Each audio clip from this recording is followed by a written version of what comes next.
Assalamualaikum warahmatullahi wabarakatuh. Selamat pagi anak ibu. Pagi, Bu. Kalian sangat semangat ya. Eh, Gimana kabar kalian hari ini nak? Sehat, Bu. Alhamdulillah jika sehat. Mana ketua kelasnya? Indo, Bu. Coba dulu ketua kelas dipimpin doanya ya nak.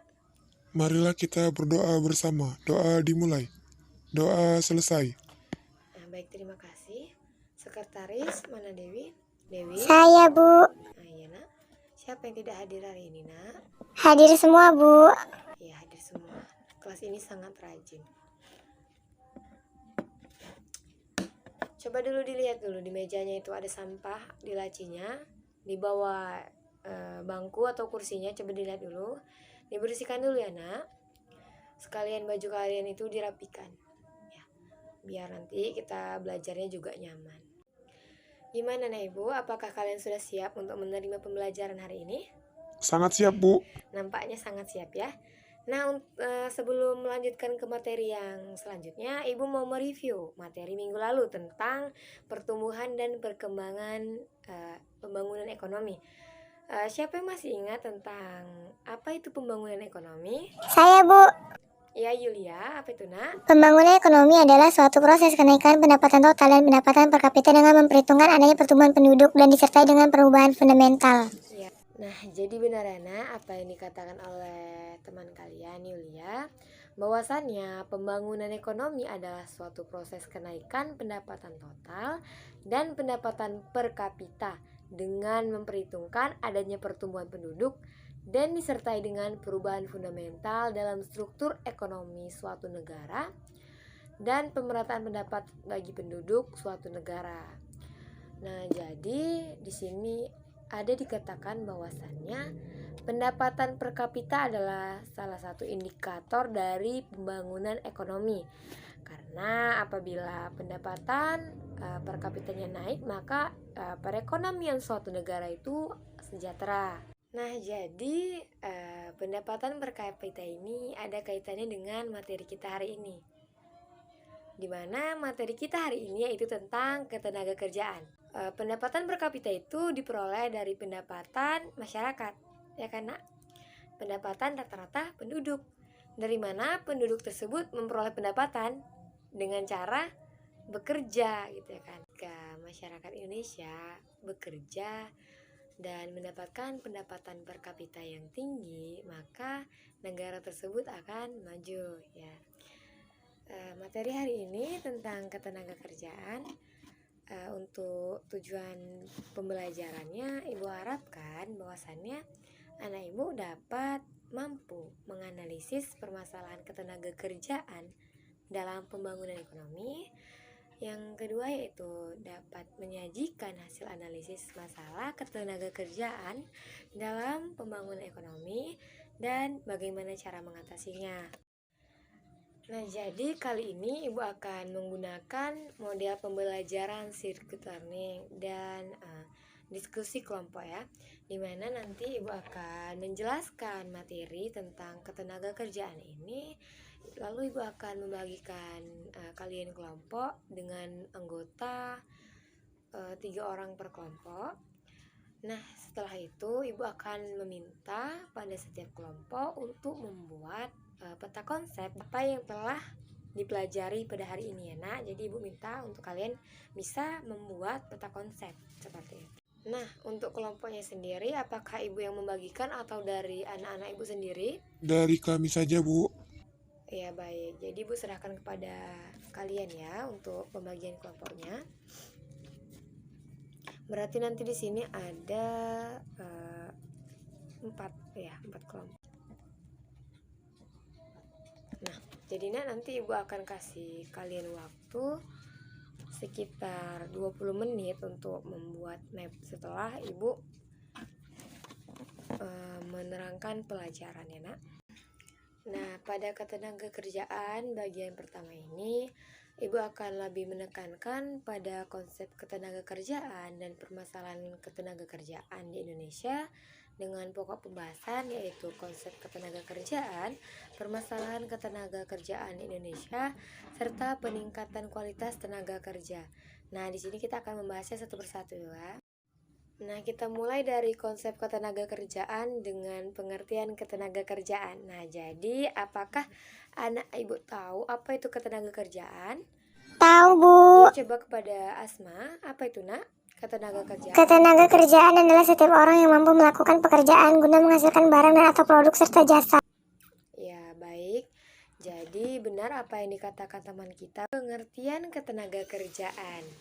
Nah, ketenaga kerjaan itu adalah segala sesuatu yang berhubungan dengan tenaga kerja pada waktu sebelum, selama, dan setelah selesai masa hubungan kerja. Nah, sedangkan tenaga kerja adalah yaitu setiap orang yang mampu melakukan pekerjaan untuk menghasilkan barang atau jasa untuk kebutuhan sendiri dan orang lain. Nah, jadi macam-macam dari tenaga kerja itu ada tenaga kerja terdidik. Nah, tenaga kerja terdidik ini adalah tenaga kerja yang membutuhkan pendidikan terlebih dahulu sebelum sebelum menerima pekerjaannya. Jadi, contohnya adalah seperti guru, dokter, pengacara, polisi, dan sebagainya. Itu dia dibutuhkan atau memerlukan pendidikan terlebih dahulu ya nak, sebelum melakukan pekerjaannya. Nah, tenaga kerja yang kedua adalah tenaga kerja yang terlatih. Nah, jadi yang dimaksud dengan tenaga kerja terlatih adalah tenaga kerja yang tidak memerlukan pendidikan, tetapi dia membutuhkan pelatihan terlebih dahulu sebelum mendapatkan pekerjaannya. Contohnya misalnya seperti ada pada gambar ini, montir, kemudian ada lagi tukang pahat, tukang jahit, supir, dan sebagainya. Nah, kemudian tenaga kerja yang ketiga yaitu tenaga kerja yang tidak terdidik dan tidak terlatih. Nah, di sini tenaga kerja ini adalah tenaga kerja yang tidak memerlukan pendidikan maupun pelatihan terlebih dahulu untuk mendapatkan pekerjaannya. Asalkan dia memiliki kemauan, pasti dia bisa melakukan pekerjaan itu. Nah, contohnya apa sih tenaga kerja yang tidak terdidik dan tidak terlatih ini? Ada yang tahu, anak ibu? Tahu, Bu. Oke, coba kepada Cynthia. Apa itu nak contohnya? Tukang sapu, Bu. Iya, benar sekali. Salah satu contohnya adalah tukang sapu ya nak. Tukang sapu, ya tukang parkir, kuli panggul, kuli bangunan, dan sebagainya. Nah, konsep yang ketiga yaitu angkatan kerja. Nah, angkatan kerja ini merupakan penduduk baik perempuan maupun laki-laki dalam usia produktif atau usia kerja, yaitu yang berumur 15 sampai 64 tahun yang sedang bekerja atau sedang mencari pekerjaan. Nah, konsep selanjutnya yaitu pemberi kerja dan pekerja. Nah, saya yakin kalian pasti sudah nggak asing dengan gambar seperti yang di layar ini. Siapa sih pemberi kerja dan pekerja? Nah, pemberi kerja adalah perseorangan yang mempekerjakan orang lain dan dia membayar upah berupa uang atau imbalan kepada orang lain. Kita lihat pada gambar di layar bahwasannya dia adalah seorang bos dan pemilik perusahaan. Nah, kemudian yang selanjutnya adalah pekerja. Nah, pekerja atau buruh adalah setiap orang yang bekerja untuk orang lain dengan imbalan berupa uang atau dalam bentuk lain. Nah, dia bisa juga disebut dengan karyawan. Nah, pada gambar di atas, dia adalah seorang sekretaris perusahaan. Dia adalah seorang pekerja atau karyawan karena dia menerima pekerjaan dan mendapatkan balas jasanya berupa upah.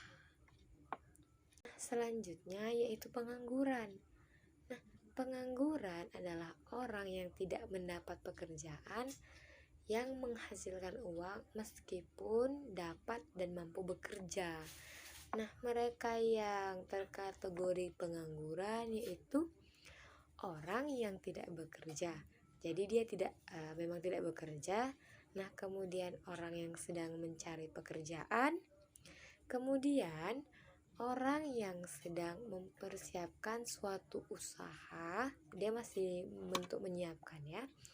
Kemudian orang yang tidak lagi mencari pekerjaan karena merasa tidak mungkin untuk mendapatkan pekerjaan, seperti itu. Jadi yang termasuk keempat ini adalah pengangguran. Selanjutnya yaitu kesempatan kerja. Nah, kesempatan kerja itu meliputi kesempatan untuk bekerja, kesempatan untuk bekerja sesuai dengan pendidikan dan keterampilannya, dan kesempatan untuk mengembangkan diri. Nah, semakin banyak orang yang bekerja, berarti semakin luas kesempatan kerjanya.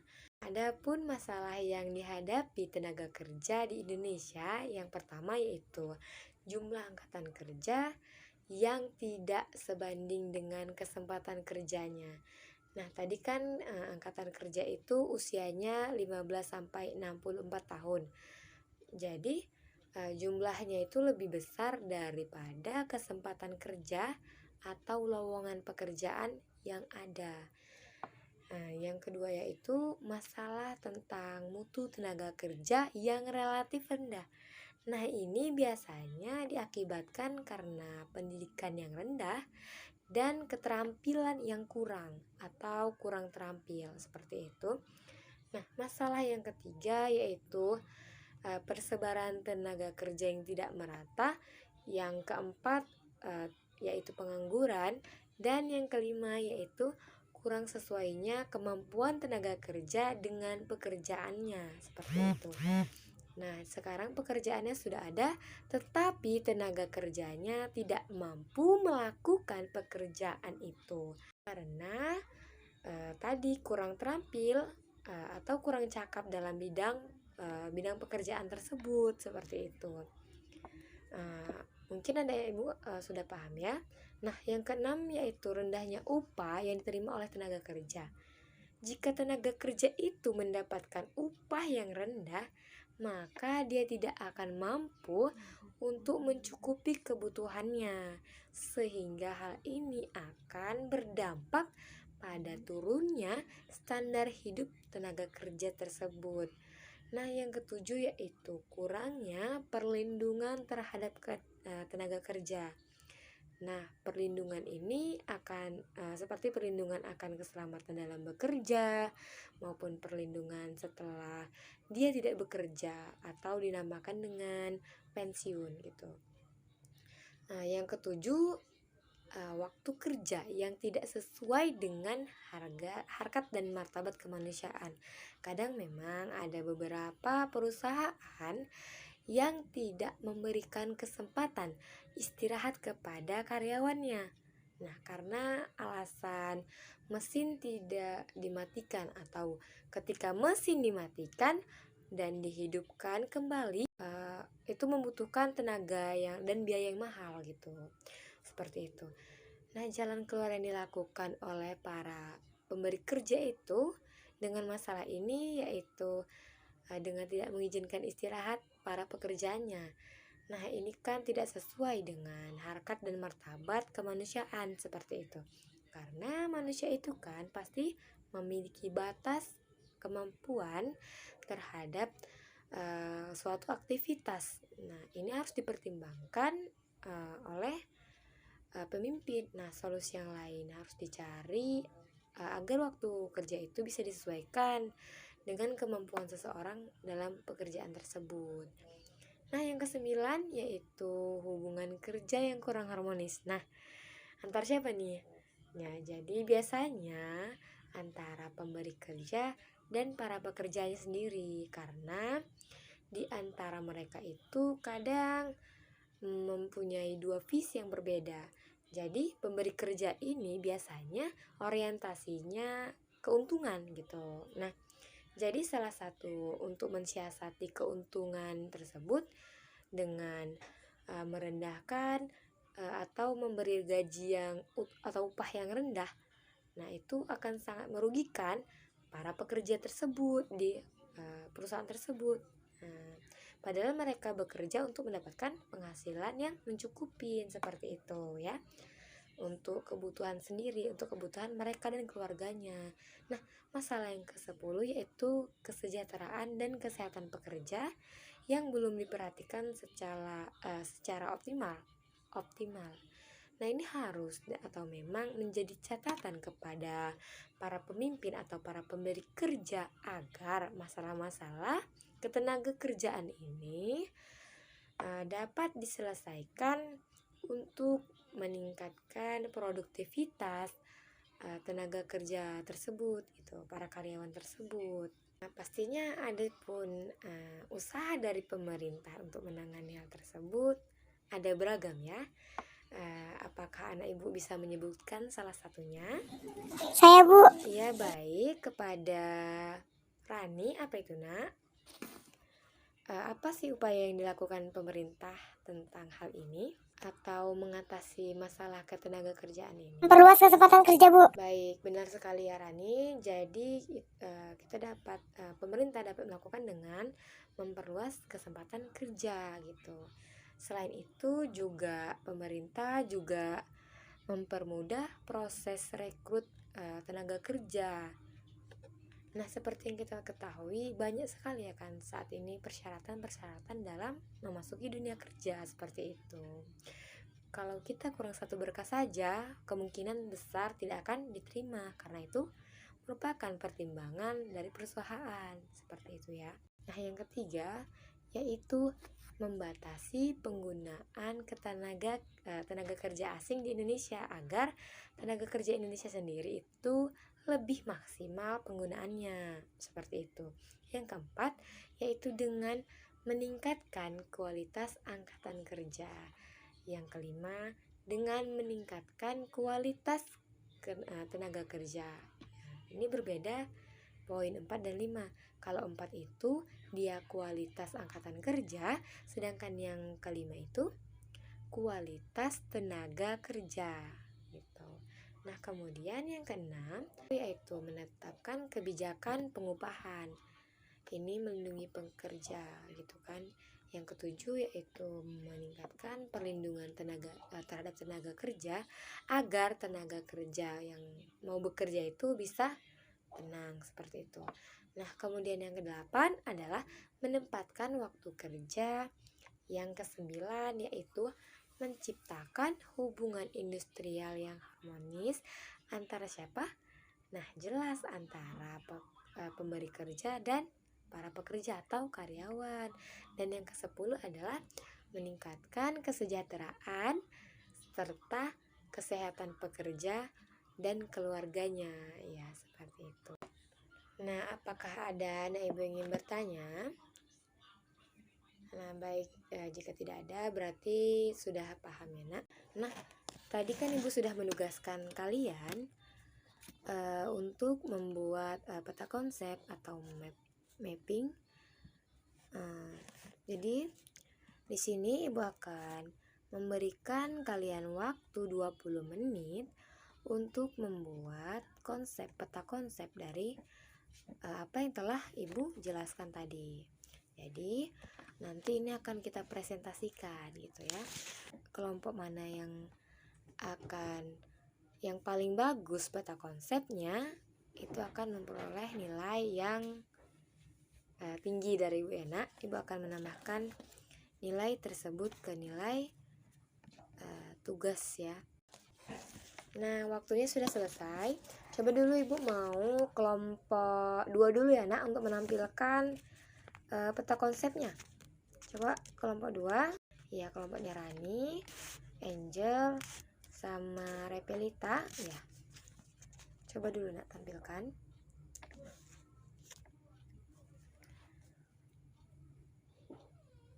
Ya, cukup baik, menarik ya tampilan dari peta konsep tentang ketenaga kerjaan dari kelompok 2 ini ya nak.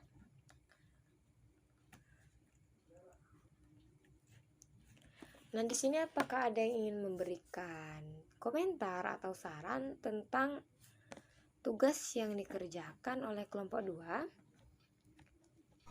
Saya, Bu. Ya, silakan kepada Mutiara. Seharusnya terterakan masalah dan upayanya juga, Bu. Oh iya, baik. Bagaimana kepada kelompok 2? Apakah dapat menerima tanggapan dari Mutiara? Baik, Bu, kami terima. Oke. Terima kasih kepada anak-anak ibu yang telah mengerjakan peta konsepnya, di mana semua peta konsep yang kalian buat itu sudah sangat bagus, sangat baik, walaupun ada beberapa kekurangan. Selamat beri aplaus dulu kepada kita yang telah mengerjakan peta konsepnya dengan baik. Ya, baik, terima kasih ya kepada anak-anak ibu. Berarti kalian sudah memahami materi tentang ketenaga kerjaan ini. Nah, jadi tadi kita telah mempelajari tentang ketenaga kerjaan. Nah, bagaimana sih kaitannya dengan kehidupan saat ini, kehidupan kita? Coba siapa yang dapat mengaitkannya? Ya, coba kepada Wanda dipersilahkan.